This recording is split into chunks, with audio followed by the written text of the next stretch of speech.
রাসূল করিম সাল্লাল্লাহু আলাইহি ওয়াসাল্লাম সাহাবীদের নিয়ে বসা আছেন, দিনের কথাবার্তা বলতেছেন। এমন সময় একজন অপরিচিত লোক সাহাবীদের ভিড় ঠেলে নবীজির সামনে গিয়ে বসলেন। একেবারে নবীজির হাঁটু মোবারকের সঙ্গে হাঁটু লাগিয়ে সাহাবায়ে কেরাম একটু রাগান্বিত অবস্থা, রাসূলের রানের উপরে হাত রাখলো। লোকটা তো চিনিও না, কারণ লোকটা পরিচিত হলে চিনতাম, এলাকার কেউ না, এলাকার হলে চিনতাম। দূর থেকে আসছে এমনও বোঝা যায় না, কারণ বালু প্রবণ এলাকা, মরুভূমি। দূর থেকে এলে তো গায়ে ধুলা বালু থাকতো, এমন তো কিছু নাই। রাসূলের কাছে কয়েকটা প্রশ্ন করলেন, হে আল্লাহর রাসূল, তাকওয়া কি, ইহসান কি? নবীজি বললেন, ক্বালান নবী সাল্লাল্লাহু আলাইহি ওয়াসাল্লাম, আন তা'বুদাল্লাহা কাআন্নাকা তারাহু ফাইন লাম তাকুন তারাহু ফাইন্নাহু ইয়ারাক। নবীজি বললেন, যদি তুমি ইবাদত করবা, যখন তুমি ইবাদত করবা, মনে করবা নিশ্চয়ই তুমি আল্লাহকে দেখতেছো। ফাইন লাম তাকুন তারাহ, আর যদি তুমি আল্লাহকে দেখতে না পাও, ফাইন্নাহু ইয়ারাক, মনে করবা নিশ্চয়ই তোমাকে আল্লাহ দেখতেছেন। সাহাবী এতদিন নামাজ পড়লেন, গুনাহ থেকে ফিরলেন না, এখন কিভাবে ফিরলেন? ওদিকে আল্লাহ রাসূল বলেছেন, ক্বালান নবী সাল্লাল্লাহু আলাইহি ওয়াসাল্লাম, আস-সালাতু মিফতাহুল জান্নাহ, নামাজ বেহেশতের চাবি। আবার বলেছেন, আস-সালাতু ইমাদুদ্দিন, নামাজ দিনের খুঁটি।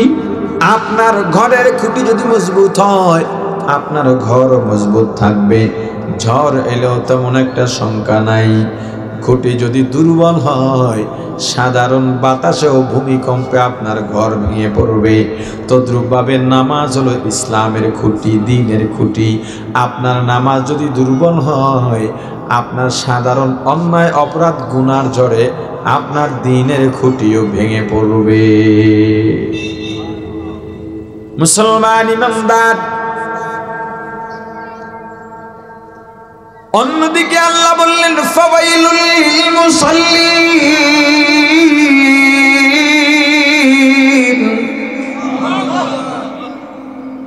আল্লাযীনা হুম আন সালাতিহিম সাহুন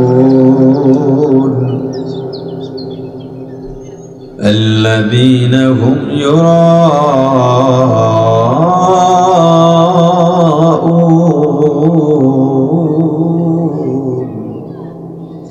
আল্লাহ একদিকে বললেন ফাওয়াইলুল লিল মুসাল্লিন, নামাজীদের জন্য দুঃসংবাদ, নামাজীদের জন্য ওয়াইল দোজখ। ও মুসলমান ইমানদার, আল্লাহর গোলাম, কোন নামাজ জান্নাতে নিয়ে যাবে, কোন নামাজ গুনাহ থেকে ফেরাবে, কোন নামাজ দ্বীনের খুঁটি হবে, আবার কোন নামাজ আমাদেরকে জাহান্নামে নিয়ে যাবে?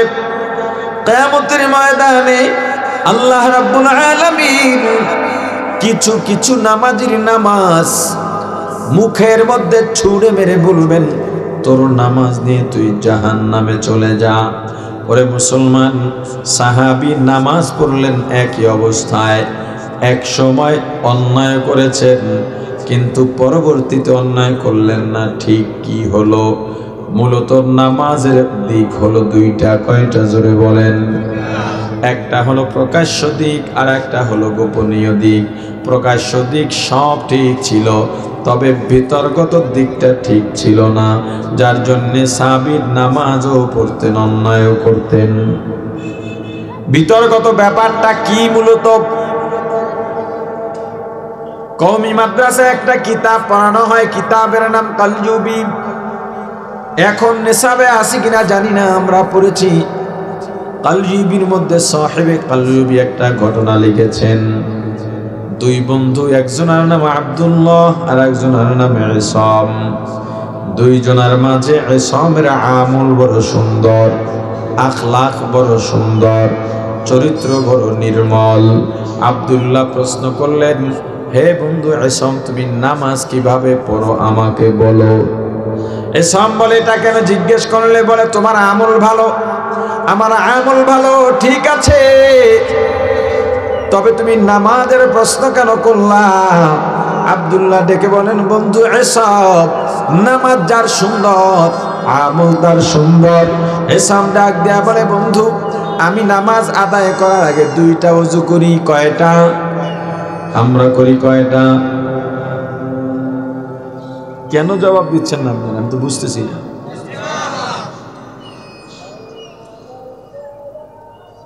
আব্দুল্লাহ বলতেছে 2টা কেমনে? একটাই তো যথেষ্ট, আবার 2টা লাগে কেন? একটা ওযু যেটা আমরা সবাই করি, কুলি করি, নাকে পানি দিই, মুখ ধুই, হাত ধুই, মাসে করি, পা ধুই, এগুলো আঙুল খেলাল করি, গর্দান মাসে করি, কান মাসে করি। আর একটা ওযু আমি এই পানি দিয়ে বা তায়াম্মুম দিয়ে আমার অঙ্গ প্রত্যঙ্গ পবিত্র করলাম, অঙ্গ প্রত্যঙ্গ ধুইলাম, মাসে করলাম। আর একটা ওযুর দ্বারা আমি আমার কলবের ওযু করি, কলব ধুই। কেমনে? আমি যখন নামাজে দাঁড়াই, নামাজে দাঁড়াবার আগে আল্লাহর ভয়, আল্লাহর মোহাব্বত, জাহান্নামের ভয়, জান্নাতের আশা, যে কোনো সময় মারা যেতে পারে এই চিন্তা করি, আজরাইলের ভয়, মৃত্যুর ভয়, অন্তর থেকে দুনিয়া, আত্মীয় স্বজন, টাকা পয়সার মোহাব্বত দূর করে দিই, অন্তর থেকে রিয়া, তাকাব্বুর, অহংকার, হিংসা দূর করে নামাজে দাঁড়িয়ে যাই। নামাজে যখন দাঁড়াই আমি মনে করি আমি পুলসিরাতের উপরে দাঁড়ানো, আমার পেছনে আজরাইল, আমার সামনে আল্লাহ। নামাজে বান্দা যখন দাঁড়িয়ে যায় তখন আল্লাহর এত নিকটবর্তী হয়ে যায়, দুনিয়ার মধ্যে আল্লাহর নিকটবর্তী হওয়ার আর কোনো মাধ্যম এতটা নাই। আল্লাহর রাসূল বলেন, বান্দা যখন সেজদায় যায়, সেজদায় গেলে আল্লাহর এত নিকটবর্তী হয়ে যায়, আল্লাহ আর বান্দার মাঝে সুই পরিমাণ ফাঁকা জায়গা থাকে না। আপনি সেই নামাজ পড়তেছেন না, ভাবতে পারেন? মুসলমান ইমানদার এসাম ডাক দিয়া বলি, আমি যখন নামাজের মধ্যে দাঁড়াই আমি মনে করি পুলসিরাতের উপরে দাঁড়ানো, আমার সামনে আল্লাহ, পিছনে আজরাইল, আমার ডানে জান্নাত, আমার বামে জাহান্নাম। আর হাদিস শরীফে আল্লাহর রাসূল বলেছেন পুলসিরাত হবে জাহান্নামের উপর দিয়ে। আমি নামাজে দাঁড়িয়ে মনে করি আলহামদুলিল্লাহি রাব্বিল আলামিন, এই আয়াত যখন পড়ি মনে করি এটাই আমার জীবনের শেষ তেলাওয়াত, আর রহমানির রহিম পড়তে পারবো না। কিন্তু আবার যখন আর রহমানির রহিম পড়ার সুযোগ পাই তখন আবার চিন্তা করি মালিক ইয়াউমিদ্দিন পড়তে পারবো না। মুসলমান ইমানদার এভাবে ভয়ে থাকি আজরাইল যদি আমাকে নিয়েই যায়, আজরাইল যদি আমাকে নিয়েই যায়, জান কবজ করে ফেলে, আমি যদি জাহান্নামী হয়ে যাই, এই পুলসিরাত কেটে কেটে বাম দিকের জাহান্নামে পড়ে যাব। আর যদি আল্লাহ কবুল করেন আমি যদি জান্নাতি হয়ে যাই, আল্লাহর যদি দয়া হয় আমাকে জান্নাতের মধ্যে ঢুকিয়ে দেবেন। আমি 2 রাকাত 3 রাকাত বা 4 রাকাত নামাজ যাই পড়ি না কেন, পুরা নামাজের মধ্যে আমার অবস্থা এমনই থাকে। ওরে আল্লাহর গোলাম, সাহাবী এতদিন নামাজ পড়েছেন, অন্তরের মধ্যে হয়তো নামাজ ছিল না, তাহলে কেমন নামাজ ছিল আর আমাদের নামাজের অবস্থাই বা কি? যদি আপনি নামাজ গুনাহ থেকে নামাজ ফিরায়, সেই নামাজ হলেই বন্ধু এসবের নামাজ। এমন নামাজ দিয়ে জান্নাত পাওয়া যাবে, দিনের খুঁটি হবে। কোন নামাজ জাহান্নামে চলে যাবে। এক ব্যক্তি এশার নামাজের পর বাজারের বড় ব্যবসায়ী, এশারের জামাতে গিয়ে 1 রাকাত নামাজ পান নাই, মসজিদের বারান্দায় গড়াগড়ি করতেছে আর চিৎকার দিয়ে কাটতেছে, হায় আল্লাহ 1 রাকাত নামাজ কেন পাইলাম না। মানুষজন নামাজ শেষে ভিড় জমায় গেছে। দেখো কত বড় আল্লাহর ওলি। আমরা তো জামাতও পাই না অনেক সময়, এত সকালে সুবহানাল্লাহ বললেন না, শেষ হইল। আমরা তো জামাতও পাই না, অনেক সময় তো কাজাও হয়ে যায়, আর এই লোক এক রাকাত পায় নাই। এই জন্য কত দুঃখ। লোকটা কথা ওর এইভাবে শুনতে শুনতে রাগ হয়ে গেছে। এই মেয়ার, আপনি মনে করেন যে আমি নামাজ পাই নাই, এই নামাজের দরদে কাঁদতেছি, আফসোস করতেছি? সবাই বলে হ্যাঁ এমনটাই তো মনে করতেছি। আরে এই বাজারে আমার বড় 4টা দোকান, একটা মুদি দোকান, একটা কসমেটিক্স, একটা স্টেশনারি, আর একটা কাপড়ের দোকান। 4 দোকানে বহু বেচা কিনা হয়। আমি সারাদিনে 4 ওয়াক্ত নামাজ পড়ি না, দোকানদারি করে সারে নামাজে দোকান বন্ধ করে যাই। 4 রাকাত নামাজে আমার 4টা দোকানের হিসাব মিলে যায়। আজকে 1 রাকাত পাই নাই, এজন্য আমার হিসাব মেলে নাই। কি সুবহানাল্লাহ বলবেন? আমাদের নামাজ হিসাব করলে দেখা যাবে এই দোকানদার মার্কা নামাজ। কথা কয় না? আমাদের নামাজ, কথা বলে না, আমাদের নামাজ এই দোকানদার মার্কা নামাজ। এই নামাজ দিয়া জান্নাত পাওয়া যাবে না। আসুন, এই আসর থেকে, আসরের যে নামাজ আমরা পড়ব, আজান হয়ে গেছে, এই আসরের জামাত থেকে আমাদের নামাজকে আমরা ঠিক করি, আমাদের অন্তরকে আমরা ঠিক করি। এগুলো পালন করতেই হবে। আল্লাহ আমাদের বোঝার তৌফিক দান করেন। আমি যে আয়াত কারিমা তেলাওয়াত করেছি, আয়াত কারিমায় আল্লাহ রাব্বুল আলামিন বলেন, নিশ্চয়ই নামাজ মানুষকে ফাহশা এবং মুনকার থেকে বিরত রাখে। ফাহশা কি আর মুনকার কি?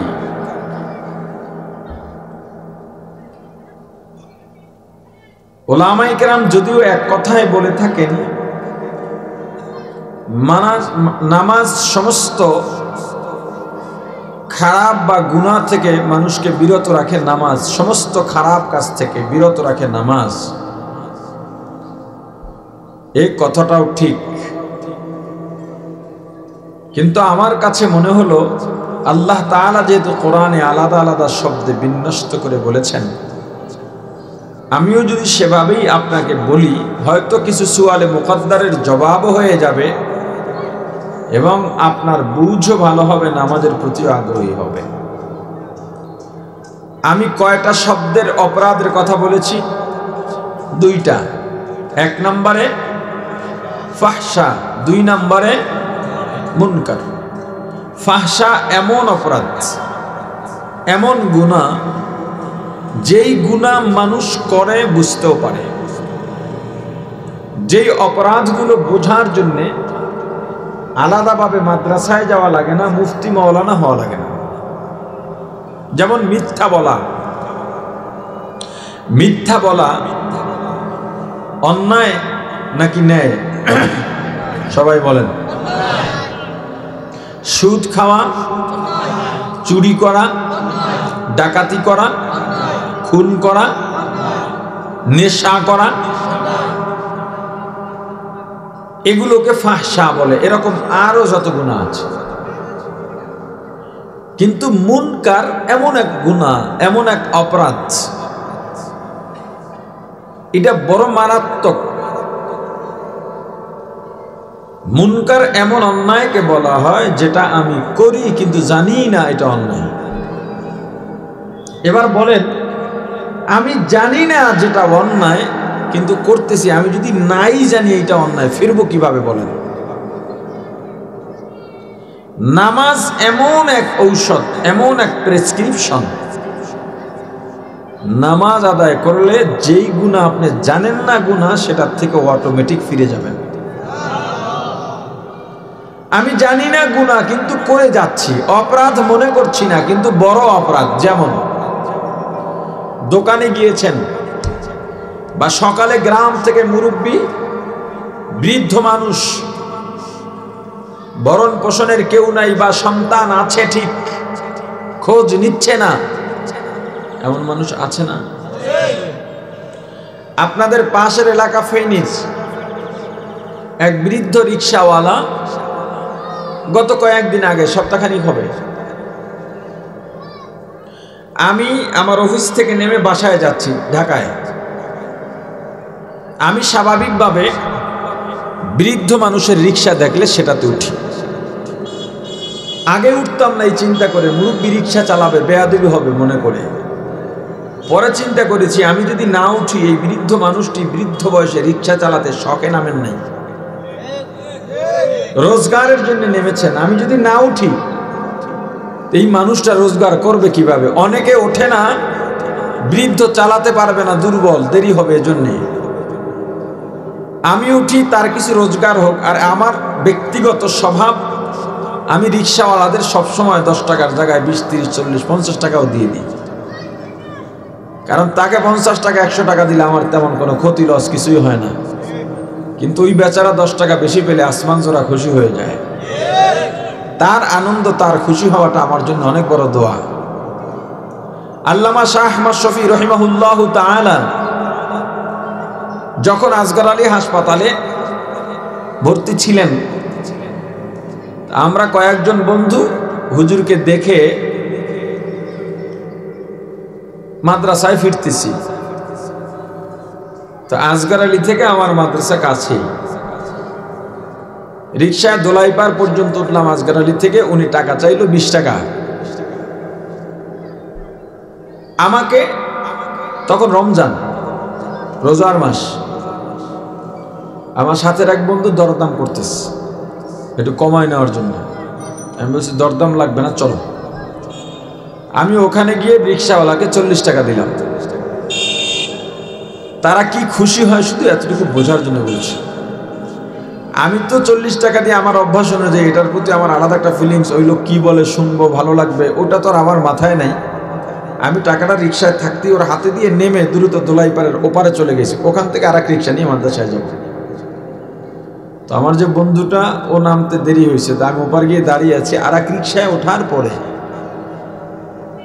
আমার বন্ধু বলতেছে যে আজকে রিক্সাওয়ালার মন্তব্য, জীবনে এমন কোনো ভালো মানুষ পাইনি। আর হুজুররা যে এভাবে বেশি দেয় তাও জানি না, জীবন জানতাম হুজুররা খালি নেয়।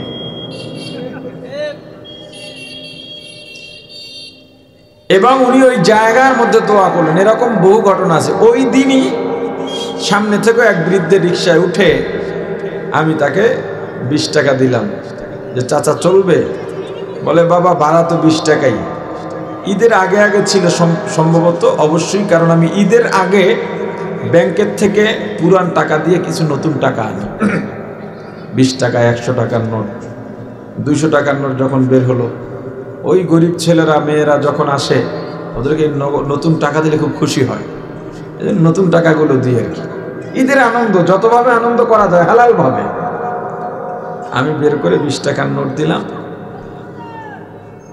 নতুন টাকা দেখে খুশি হয়েছে ঠিক, কিন্তু পুরান 20 টাকার যে মূল্য, নতুন টাকার তো মূল্য একই। পরে বললেন বাবা আমার ভাড়া তো পেয়ে গেছি, রমজান মাস, বৃদ্ধ বয়সে রিক্সা চালাই, মেয়ে বিয়ে দেব, আরো 20 টাকা দিছি। আমার উদ্দেশ্য ভিন্ন, আমি একটু তার রিয়াকশনটা দেখতে চাচ্ছি। আর 20 টাকা দিয়ে খুব খুশি হয়েছে। আমি চলে যাচ্ছি, আবার ফিরে আসছি, আবার 20 টাকা দিছি। বেচারা আরো খুশি হল। পরে একটু গিয়ে আবার এসে আরো 20 টাকা দিলাম। এবার বেচারা নিজেকে আর ধরে রাখতে পারছে না, এমন একটা অবস্থা। আবার একটু গিয়ে আবার এসে আরো 20 টাকা দিলাম। বেচারা আমাকে জড়ায় এবার যে কান্না শুরু করলেন। এরপর যাই হোক, তাকে সাধ্যমতো আমি একটা অ্যামাউন্ট দিয়েছি তার মেয়ের বিয়ের জন্য বা কিছু।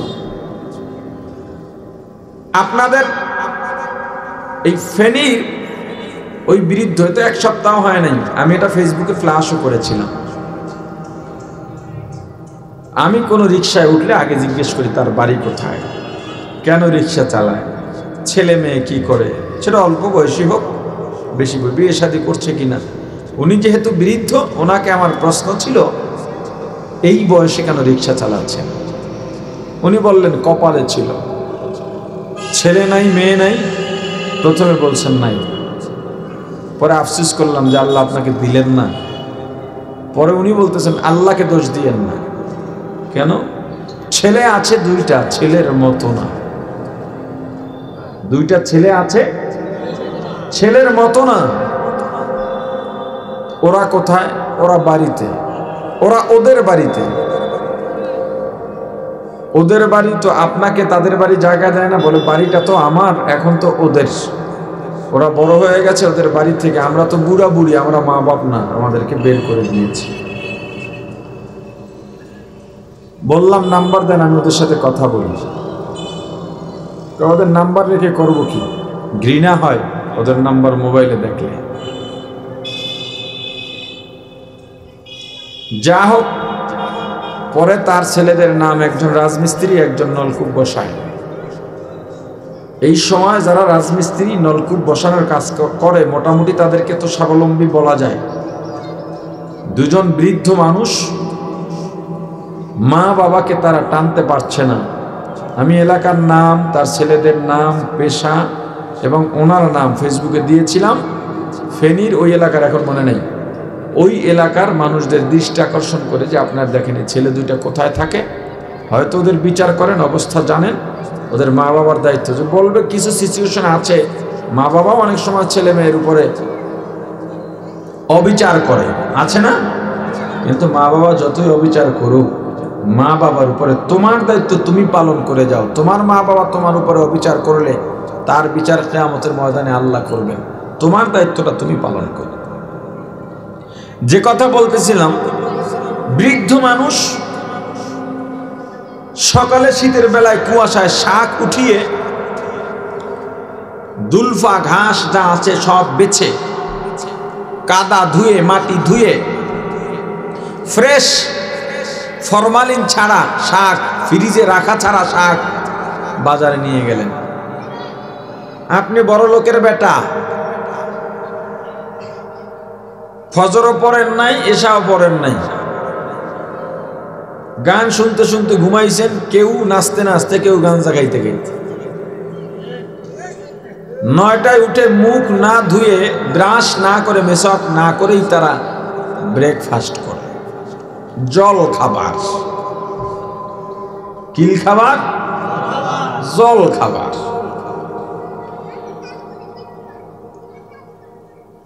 ঘুমের থেকে উঠে অবশ্যই মেসওয়াক করবেন, কুলি করবেন, কারণ তখন মুখের মধ্যে বিষ থাকে। মানুষ যখন ঘুমিয়ে থাকে, মুখের লালাটা বিষের মতো হয়ে যায়। আপনি রাতে মুখে এক মুষ্টি চাউল নিয়ে ঘুমিয়ে যাবেন, গিলে ফেলবেন না। সকালে ওই চাউলগুলো মুরগির বাচ্চাদের দেবেন, দেখবেন কি হয়। দেখতে যায় না, বাচ্চাগুলো মারা যাবে। এবং ফজরে ঘুম থেকে উঠে সুন্দর করে আগে হাত ধুয়ে নিতে হবে। এবং এ ব্যাপারে শরীয়তের মাসালা এত সতর্কতা দিয়েছেন, একটা বালতির মধ্যে পানি, আলাদা মগ নাই। তুমি ওযু করবে কেমনে? যদি ভিতরে হাত দাও, পানিটা নাপাক হয়ে যাবে। ঘুমের থেকে উঠে পানিতে হাত দিলে পানি নাপাক হবে। তুমি মুখে কামড়িয়ে একটা কাপড় ওখানে ভিজাও, এভাবে। এরপরে মুখ দাঁতে কামড়িয়ে কাপড়টা উঠিয়ে যে পানি পড়বে সেটা দিয়ে হাত দাও, তারপরে ভিতরে হাত দাও। আর তাহারা কি করেন? কি হারা? বড় লোকের বেটারা, কেটারা, বেটারা, বড় লোকের বেটারা সকালে উঠে হাত মুখ ধোয়ার আগে ব্রাশ হাতে এখনো করে নাই, আগে চা খায়। আপনি বাজারে গেলেন, যাওয়ার পরে বৃদ্ধের কাছে শাকের সামনে, চাচা শাক কত? 20 টাকা। এই আপনাদের নজর আর ভালো হলো না। গত সপ্তাহে কিনলাম 10 টাকা, এখন 20 টাকা নিয়ে বসে আছেন। লোভী হয়ে গেছেন আপনারা। কে বলতেছে? বড় লোকের বেটায়, কেটায়, বেটায়। অথচ সুদ ঘুষ হারাম খাইয়া বিল্ডিং বানাইছে, লোভ হইল শাকওয়ালার। এরপরে আপনি তাকে বললেন, না চাচা 10 টাকা দেব। চাচা বললেন হবে না। আপনি 15 টাকা দিয়ে বললেন, এই রাখেন রাখেন, এতেই হবে, আমি গেলাম। খুশি থাকেন। মুরব্বী চুপ করে বসে রইলেন, আপনি 15 টাকা দিয়ে 20 টাকার শাক নিয়ে গেলেন, বাকি 5 টাকা আপনার আব্বা এসে দিয়ে যাবে? আপনার কত বড় গুনাহ হয়েছে আপনি জানেন? ব্যবসা সম্পাদন হয় নাই তো। মেয়ে রাজি না, আপনি গিয়ে বললেন হবে হবে, রাজি হবে, নিয়ে গেলাম, চলবে? ইজাব কবুল হতে হবে। ব্যবসার ক্ষেত্রেও ইজাব কবুল হতে হবে। আপনি যখন দোকানে গিয়ে দরদাম করবেন, ভাই এটা কত? 20 টাকা, 10 টাকা নাও।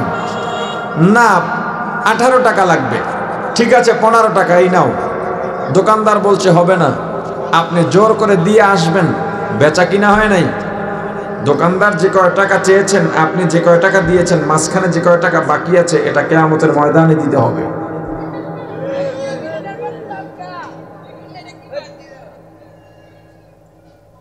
এজন্য দরদাম করে আসবেন। যখন বাদামওয়ালা বাদাম বিক্রি করে, একটা খেতে মনে চায় আপনার, দোকানদারও বলে একটা খেয়ে দেখেন, কিন্তু আপনি যে খাওয়া শুরু করলেন, মনে হয় যেন মামুর বাড়ির বাদাম রাস্তায় এসে দাঁড়াইছে। কথা বলে না? এই যে অন্যায়গুলো আপনি করতেছেন, অথচ আপনি জানেন না, বুঝতেইছেন না যে আপনার বড় গুনাহ হচ্ছে। সামনেই একটা দোকান আছে, দোকানদার খুব খুশি হয়েছে আমার বয়ানে, কিন্তু এখন যে কথাটা বলবো দোকানদার এতে খুশি হবে না। আপনি এই দোকানে সদায়ের জন্য গেলেন, 50 টাকার নোট দিয়ে 48 টাকার বাজার করছেন। কয় টাকার বাজার হয়েছে? নোট কয় টাকার দিছেন? পাবেন কয় টাকা? দোকানদার কি দেয়?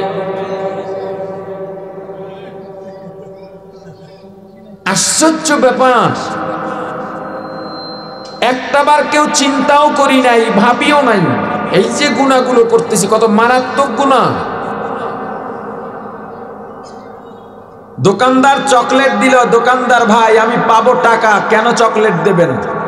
আমার যা কেনার তা তো কেনা হয়ে গেছে। টাকা আর পণ্য আসমান জমিন ব্যবধান। 2 টাকা দিয়ে 2 টাকার যে কোনো প্রয়োজন আমি মেটাতে পারবো। 2 টাকায় ব্লেড কেনা যায়, 2 টাকার মুড়ি কেনা যায়, 2 টাকায় চানাচুর কেনা যায়, 2 টাকায় এরকম আরো কিছু আছে যেগুলো 2 টাকায় পাওয়া যায়। ওটা আমার মন মতো আমি কিনবো। আপনি চকলেট দিলে তো চুষে চুষে খেয়ে ফেলতে হবে। দোকানদার মুখের অলসতা দূর করে যদি এতটুকু কথা বলে, ভাই টাকা নাই, এই টাকার বদলে চকলেটটা কিনে নাও, যদি ক্রেতা বলে ঠিক আছে, হয়ে গেল, আর একটা ব্যবসা সম্পাদন হলো, সওয়াবও হলো। কিন্তু আপনি যখন চকলেট দেন, আমি ধরে নিলাম টাকার বদলে চকলেট, চকলেট আমি কিনি নাই, কিসের বদলে? কয় টাকা পাবো? 2 টাকা। তারা নামাজ পড়ে চলে এসেছে। আজকে এই ময়দানে যদি তারা তওবাই করে, সবচেয়ে তারা দামি, আমার থেকেও দামি, আপনার থেকেও দামি, হাজী সাহেব থেকেও দামি, বুজুর্গর থেকেও তারা এখন দামি। আল্লাহ তাদের কবুল করেন। আমি তাদের এখানে দাঁড় করেই নামাজ পড়াতাম, কিন্তু বয়ানের গ্যাপ হয়ে যাবে, এজন্য আলোচনাটা চালিয়ে গিয়েছি। তারা হয়তো মাঝখানে আলোচনাটুকু পায় নাই, অসুবিধা নাই, ওটার চেয়ে বড় কাজ তারা করে এসেছেন। আলহামদুলিল্লাহ বলে না? কবে বলবেন? মরার পরে। আমি যদি ধরে নেই আমি 2 টাকার বদলে কিনিলাম, টাকার বদলে না কিনছি? টাকার বদলে। আপনারা বুঝেন না? না জবাব কেন দেন না? আমি চকলেট কিনেছি না টাকার বদলে দিয়েছে? কয় টাকা? কিন্তু চকলেট তো 2 টাকা না, চকলেট তো বিক্রয় মূল্য 2 টাকা। আপনি চকলেট কিনছেন তো 1 টাকা 60-70 পয়সা দিয়ে। আপনি তো টাকার বদলে আমাকে চকলেট দিচ্ছেন, আমি তো চকলেট কিনতেছি না, তো আমার বাকি 30 পয়সা কে দেবে? এই চিন্তাটা দোকানদার করে না। তবে দোকানদাররা যখন চকলেট দেয়, এক লোক এরকম চালাক, চকলেট দেয়, ফেরত দেয়, নেয় না, ভাই টাকা নাই, টাকা নাই, ভাঙতি নাই। ওই লোক চকলেট আনতে আনতে জমাইতে জমাইতে 50টা জমাইছে। একদিন গিয়া বলে, এবার তোর ভাঙতির অজুহাত দিতে পারতা না, এই লো 50 চকলেট, 100 টাকা ফেরত দাও। অন দোকানদার দিতে রাজি না। কি প্রমাণ হলো? দোকানদার যে বলল আমার কাছে ভাঙতি নেই, এই কথাটা মিথ্যা ছিল। এটা একটা ধোঁকা, ব্যবসার মধ্যে ধোঁকা হারাম, এটা অন্যতম ধোঁকা। এরকম ধোঁকার অভাব নাই। সকালে, শীতের সকালে রুটির দোকানে গেছেন, চা দোকানে চা খাবেন, রুটি খাবেন, রুটি ঝুলতেছে, আপনি জিজ্ঞেস করলেন রুটি কবের? দোকানদার বলে মাত্র দিয়ে গেছে লোক, ওই যে সাইকেলের ফাঁসা দেখা যায়, মাত্র এসে দিয়ে, অথচ রুটি 3 দিন আগের। আপনি হাতে নিয়ে দেখলেন রুটি শক্ত, রাগ হয়ে গেল, নেই মিয়া তুমি বললা যে রুটি মাত্র দিয়ে গেছে, শক্ত হয়ে গেছে। কয় মিয়া কোন দেশে বসবাস করে, কোন দেশ থেকে আইছেন? শীতের দিন মানুষ যায় শক্ত হয়ে পড়ে রুটি।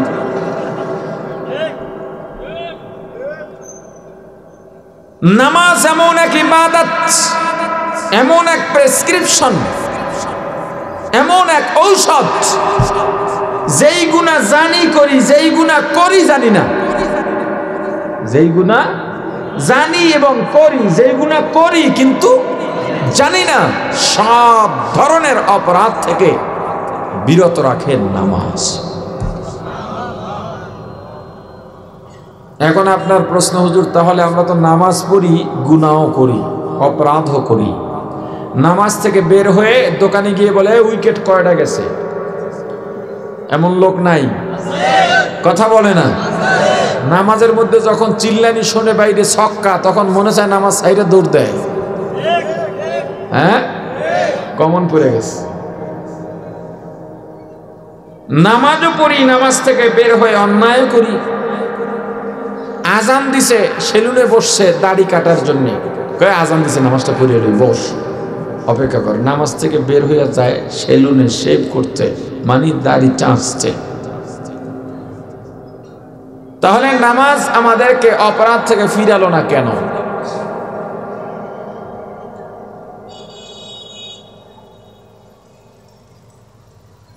হযরত আনাস রাদিয়াল্লাহু তাআলা আনহু গালিবান বর্ণনা করেন, আনসারী সাহাবীদের মাঝে একজন সাহাবী ইসলাম গ্রহণ করার পর নামাজও পড়েন, অন্যায় করেন। আল্লাহ রাসূলের কাছে বিচার দেওয়া হলো, হুজুর আপনার অমুক সাহাবী নামাজও পড়ে, অন্যায় করে। হুজুর বললেন ওর নামাজ ঠিক হতে দাও। একদিন দেখা গেল লোকটা নামাজ পড়ে আর অন্যায় করে না। যতদিন নামাজ পড়েছে শুদ্ধই পড়েছে, কেরাত, রুকু, সেজদা, বৈঠক সব ঠিক ছিল। এরপরও আল্লাহ রাসূল বললেন ওর নামাজ ঠিক হতে দাও। কি কারণে বললেন? নামাজে ভুল কি ছিল? একই নামাজ হঠাৎ করে একদিন দেখা গেল আর গুনাহ করে না, তাহলে ঠিক হলোটা কি? তখন আল্লাহ এই আয়াত নাজিল করলেন, ইন্নাস সালাতা তানহা আনিল ফাহশাই ওয়াল মুনকার, মুকুন সুস্তি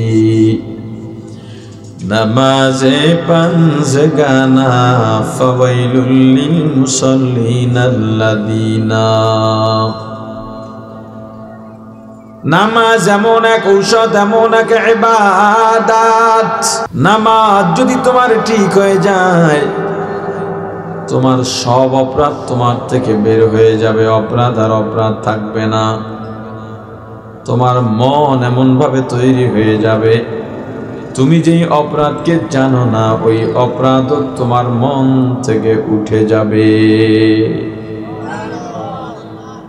নামাজ মানুষকে খারাপ কাজ থেকে ফিরায়। যখন সাহাবীর নামাজ ঠিক হয়ে গেল, আল্লাহ আয়াত নাজিল করলেন, নিশ্চয়ই নামাজ মানুষকে ফাহশা আর মুনকার থেকে বিরত রাখে।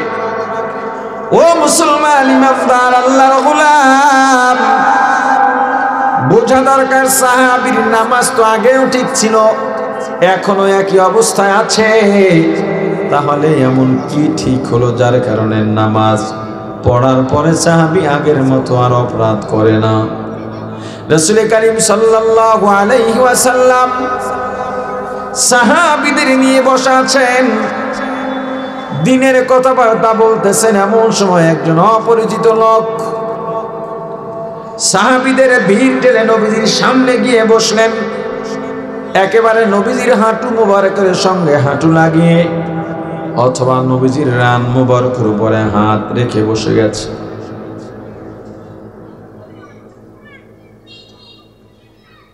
সাহাবায়ে কেরাম একটু রাগান্বিত অবস্থা, রাসূলের রানের উপরে হাত রাখলো।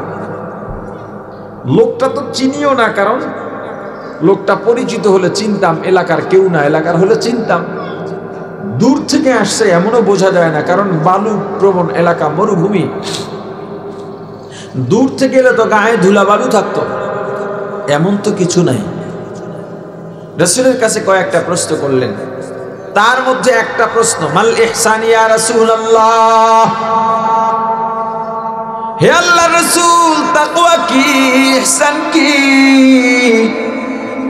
নবীজি বললেন, ক্বালান নবী সাল্লাল্লাহু আলাইহি ওয়াসাল্লাম, আন তা'বুদাল্লাহা কাআন্নাকা তারাহ, ফাইন লাম তাকুন তারাহু ফাইন্নাহু ইয়ারাক। নবীজি বললেন, যদি তুমি ইবাদত করবা, যখন তুমি ইবাদত করবা, মনে করবা নিশ্চয়ই তুমি আল্লাহকে দেখতেছো। ফাইন লাম তাকুন তারাহ, আর যদি তুমি আল্লাহকে দেখতে না পাও, ফাইন্নাহু ইয়ারাক, মনে করবা নিশ্চয়ই তোমাকে আল্লাহ দেখতেছেন। সাহাবী এতদিন নামাজ পড়লেন, গুনাহ থেকে ফিরলেন না, এখন কিভাবে ফিরলেন? ওদিকে আল্লাহ রাসূল বলেছেন, ক্বালান নবী সাল্লাল্লাহু আলাইহি ওয়াসাল্লাম, আস-সালাতু মিফতাহুল জান্নাহ, নামাজ বেহেশতের চাবি। আবার বলেছেন, আস-সালাতু ইমাদুদ্দিন, নামাজ দিনের খুঁটি। আপনার ঘরের খুঁটি যদি মজবুত হয়, আপনার ঘর মজবুত থাকবে, ঝড় এলেও তেমন একটা শঙ্কা নাই। খুঁটি যদি দুর্বল হয়, সাধারণ বাতাসেও ভূমিকম্পে আপনার ঘর ভেঙে পড়বে। তদ্রূপভাবে নামাজ হলো ইসলামের খুঁটি, দ্বীনের খুঁটি। আপনার নামাজ যদি দুর্বল হয়, আপনার সাধারণ অন্যায় অপরাধ গুনার ঝড়ে আপনার দ্বীনের খুঁটিও ভেঙে পড়বে। মুসলমান ইমানদার, অন্যদিকে আল্লাহ বললেন, ফাওয়াইলুল লিল মুসাল্লিন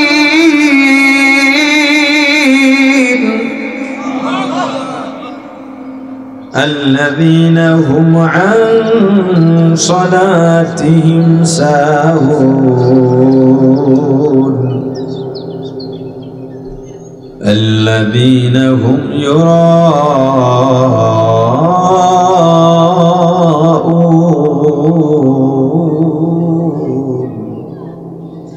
আল্লাহ একদিকে বললেন ফাওয়াইলুল লিল মুসাল্লিন, নামাজীদের জন্য দুঃসংবাদ, নামাজীদের জন্য ওয়াইল দোজখ। ও মুসলমান ইমানদার, আল্লাহর গোলাম, কোন নামাজ জান্নাতে নিয়ে যাবে, কোন নামাজ গুনাহ থেকে ফেরাবে, কোন নামাজ দ্বীনের খুঁটি হবে, আবার কোন নামাজ আমাদেরকে জাহান্নামে নিয়ে যাবে। কিয়ামতের ময়দানে আল্লাহ রাব্বুল আলামিন কিছু কিছু নামাজির নামাজ মুখের মধ্যে ছুঁড়ে মেরে বলবেন, তোর নামাজ নিয়ে তুই জাহান্নামে চলে যা। ওরে মুসলমান, সাহাবী নামাজ পড়লেন একই অবস্থায়, এক সময় অন্যায় করেছেন, কিন্তু পরবর্তীতে অন্যায় করলেন না। ঠিক কি হলো? মূলত নামাজের দিক হলো দুইটা। কয়টা? জোরে বলেন। একটা হলো প্রকাশ্য দিক, আর একটা হলো গোপনীয় দিক। প্রকাশ্য দিক সব ঠিক ছিল, তবে বিতর্কত দিকটা ঠিক ছিল না, যার জন্য সাহাবী নামাজও পড়তেন, অন্যায়ও করতেন। বিতর্কত ব্যাপারটা কি? মূলত কওমি মাদ্রাসায় একটা কিতাব পড়ানো হয়, কিতাবের নাম কালজুবি। এখন নিসাবে আসি কিনা জানি না, আমরা পড়েছি। কালজুবির মধ্যে সাহেবে কালজুবি একটা ঘটনা লিখেছেন। দুই বন্ধু, একজনের নাম আব্দুল্লাহ আর একজনের নাম ইসাম। দুইজনের মাঝে ইসামের আমল বড় সুন্দর, আখলাক বড় সুন্দর, চরিত্র বড় নির্মল। আব্দুল্লাহ প্রশ্ন করলেন, হে বন্ধু ইসাম, তুমি নামাজ কিভাবে পড়ো আমাকে বলো। ইসাম বলে, এটা কেন জিজ্ঞেস করলে? বলে, তোমার আমল ভালো, আমার আমল ভালো, ঠিক আছে, তবে তুমি নামাজের প্রশ্ন কেন করলা? আব্দুল্লাহ ডেকে বলেন, বন্ধু ইসাম, নামাজ যার সুন্দর, আমল তার সুন্দর। ইসাম ডাক দেয়া বলে, বন্ধু, আমি নামাজ আদায় করার আগে 2টা ওযু করি। কয়টা? আমরা করি কয়টা? কেন জবাব দিচ্ছেন না আপনারা? আমি তো বুঝতেছি না।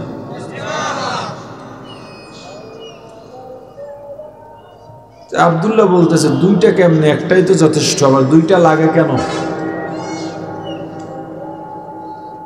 একটা ওযু যেটা আমরা সবাই করি, কুলি করি, নাকে পানি দিই, মুখ ধুই, হাত ধুই, মাসে করি, পা ধুই, এগুলো আঙুল খেলাল করি, গর্দান মাসে করি, কান মাসে করি। আর একটা ওযু আমি এই পানি দিয়ে বা তায়াম্মুম দিয়ে আমার অঙ্গ প্রত্যঙ্গ পবিত্র করলাম, অঙ্গ প্রত্যঙ্গ ধুইলাম, মাসে করলাম।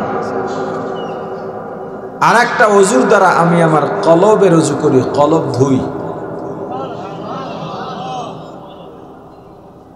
কেমনে? আমি যখন নামাজে দাঁড়াই, নামাজে দাঁড়াবার আগে আল্লাহর ভয়, আল্লাহর মোহাব্বত, জাহান্নামের ভয়, জান্নাতের আশা,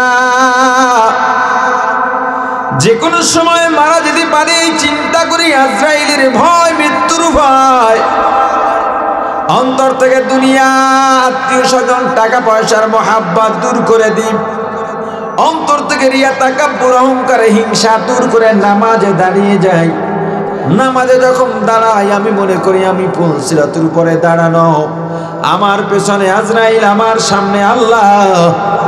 নামাজে বান্দা যখন দাঁড়িয়ে যায় তখন আল্লাহর এত নিকটবর্তী হয়ে যায়, দুনিয়ার মধ্যে আল্লাহর নিকটবর্তী হওয়ার আর কোনো মাধ্যম এতটা নাই।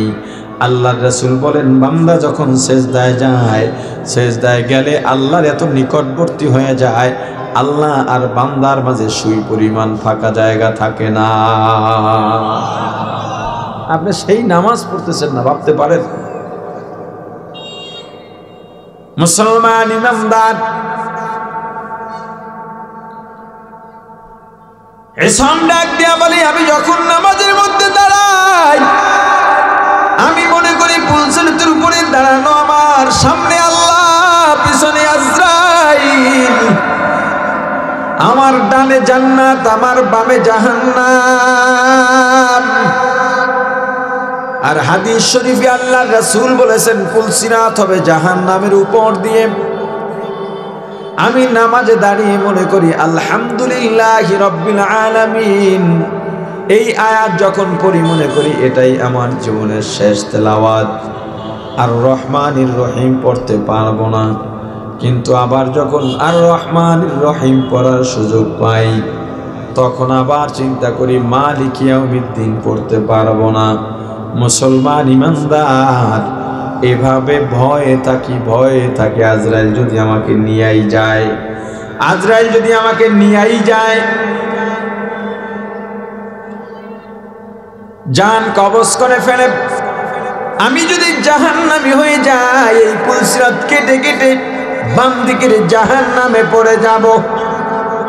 আর যদি আল্লাহ কবুল করেন আমি যদি জান্নাতি হয়ে যাই, আল্লাহর যদি দয়া হয় আমাকে জান্নাতের মধ্যে ঢুকিয়ে দেবেন। আমি 2 রাকাত 3 রাকাত বা 4 রাকাত নামাজ যাই পড়ি না কেন, পুরা নামাজের মধ্যে আমার অবস্থা এমনই থাকে। ওরে আল্লাহর গোলাম, সাহাবী এতদিন নামাজ পড়েছেন, অন্তরের মধ্যে হয়তো নামাজ ছিল না, তাহলে কেমন নামাজ ছিল আর আমাদের নামাজের অবস্থাই বা কি? যদি আপনি নামাজ গুনাহ থেকে নামাজ ফিরায়, সেই নামাজ হলেই বন্ধু সবের নামাজ। এমন নামাজ দিয়ে জান্নাত পাওয়া যাবে, দিনের খুঁটি হবে। কোন নামাজ জাহান্নামে চলে যাবে। এক ব্যক্তি এশার নামাজের পর বাজারের বড় ব্যবসায়ী, এশারের জামাতে গিয়ে 1 রাকাত নামাজ পান নাই। মসজিদের বারান্দায় গড়াগড়ি করতেছে আর চিৎকার দিয়ে কাটতেছে, হায় আল্লাহ, 1 রাকাত নামাজ কেন পাইলাম না। মানুষজন নামাজ শেষে ভিড় জমায়ে গেছে। দেখো কত বড় আল্লাহর ওলি। আমরা তো জামাতও পাই না অনেক সময়। এত সকালে সুবহানাল্লাহ বললেন না, শেষ হইল। আমরা তো জামাতও পাই না অনেক সময় তো কাজাও হয়ে যায়। আর এই লোক 1 রাকাত পায় নাই, এই জন্য কত দুঃখ। লোকটা কথা ওর এইভাবে শুনতে শুনতে রাগ হয়ে গেছে। এই মেয়ার, আপনি মনে করেন যে আমি নামাজ পাই নাই, এই নামাজের দরদে কাঁদতেছি, আফসোস করতেছি? সবাই বলে হ্যাঁ, এমনটাই তো মনে করতেছি। আর এই বাজারে আমার বড় 4টা দোকান, একটা মুদি দোকান, একটা কসমেটিক্স, একটা স্টেশনারি আর একটা কাপড়ের দোকান। 4 দোকানে বহু বেচা কিনা হয়। আমি সারাদিনে 4 ওয়াক্ত নামাজ পড়ি না, দোকানদারি করে এশার নামাজে দোকান বন্ধ করে যাই।